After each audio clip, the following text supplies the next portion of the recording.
안녕하십니까. 전종희 목사입니다. 11월 15일 토요일 매일 성경 묵상입니다. 에스라 10장 1절로 8절입니다.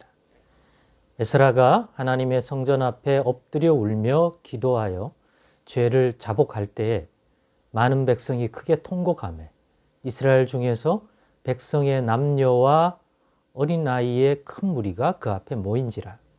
엘람 자손 중 여이엘의 아들 스가냐가 에스라에게 이르되 우리가 우리 하나님께 범죄하여 이 땅 이방 여자를 맞이하여 아내로 삼았으나 이스라엘에게 아직도 소망이 있나니 곧 내 주의 교훈을 따르며 우리 하나님의 명령을 떨며 준행하는 자의 가르침을 따라 이 모든 아내와 그들의 소생을 다 내보내기로 우리 하나님과 언약을 세우고 율법대로 행할 것이라.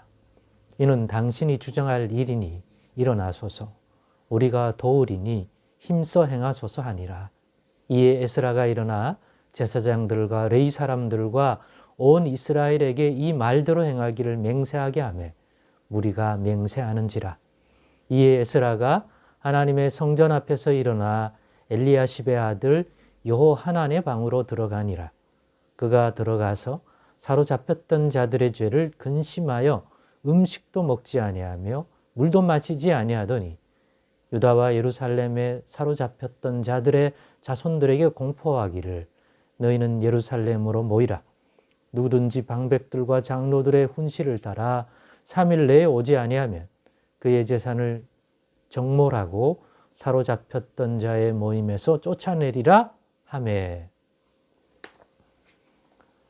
네, 오늘은 하나님이 받으실 만한 애통함과 진실한 회개. 하나님이 받으실 만한 애통함과 진실한 회개란 어떤 것일까? 또 어디서 오는 것일까를 에스라와 또 에스라의 이 애통함과 회개함과 그것에 따른 결단의 모습을 드러내는 이러한 본문들을 통해서 한번 깨닫고자 묵상해 보았습니다. 그 내용을 여러분과 오늘은 나누려고 합니다. 쭉 이어지는 본문입니다마는 오늘과 같은 이러한 애통함의 모습을 보일 수 있었던 이유는 지난 본문에서 나눴던 것처럼 하나님 앞에 막연한 죄의 인식 갖고는 어렵다. 하나님 앞에 우리의 죄가 어떤 죄인지 그 죄를 바라보시는 하나님은 어떤 분노, 진노를 가질 수밖에 없는지 생각해 볼 때 그것을 깨닫지 못하면 하나님이 받으실 만한 충분한 회개, 애통 이루어질 수 없다는 것을 우리가 나눴습니다. 그런데 에스라는 지난 본문에서 보았듯이 이게 우리가 범한 이 율법을 범한 이것이 오늘 우리가 누구냐? 하나님 우리에게 어떤 은혜를 베풀어 주셔서 다시 고국으로 돌아올 수 있게 되었는데 그런 은혜를 입은 자로서 이 범죄를 행하는 것은 배은망덕이다.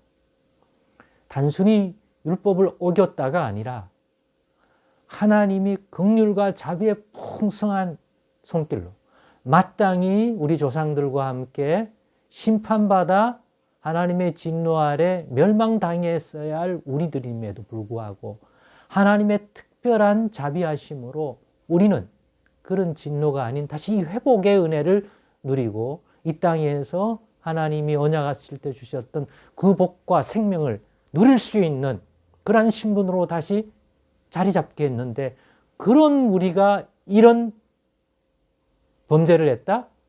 이전에 조상들이 한 범죄와 율법의 어떤 항목을 어겼다고 하는 것은 같을지 몰라도 그런 표면적이고 육신적으로는 같을지 몰라도 하나님이 우리를 어떻게 여기에 있게 했는지에 대한 그 은혜를 기반으로 봤을 때는 조상들이 지은 죄보다 훨씬 더 악하다. 배은망덕한 이 죄, 감히 무엇으로 하나님 앞에 설 수 있겠는가? 그 깨달음을 얻으니 어떻게 될지 모르는 거예요, 에스라가. 좌절, 절망, 한탄, 애통함. 감히 우리가 어찌 이런 죄를 짓고도 하나님 앞에 나아갈 수 있겠는가? 애통하고 할 수 있는 모든 죄에 대한 애통함을 했지만 그래도 방법이 없었던 거죠. 그럼에도 불구하고 하나님 앞에 또 나가야 하기 때문에 오늘 본문처럼 하나님의 성전 앞에 엎드려 울며 기도하며 죄를 자복할 때 백성들도 그 모습을 보고 함께 형식적인 것이 아니라 진실함이 넘치는 애통과 회개함을 보이고 있었습니다. 이게 바로 앞에 언급했던 그게 없다면 불가능한 것이죠. 그런 회개 속에서 그런 공동체 분위기 속에서 오늘 본문처럼 그렇다면 우리가 이렇게 결단하십시다.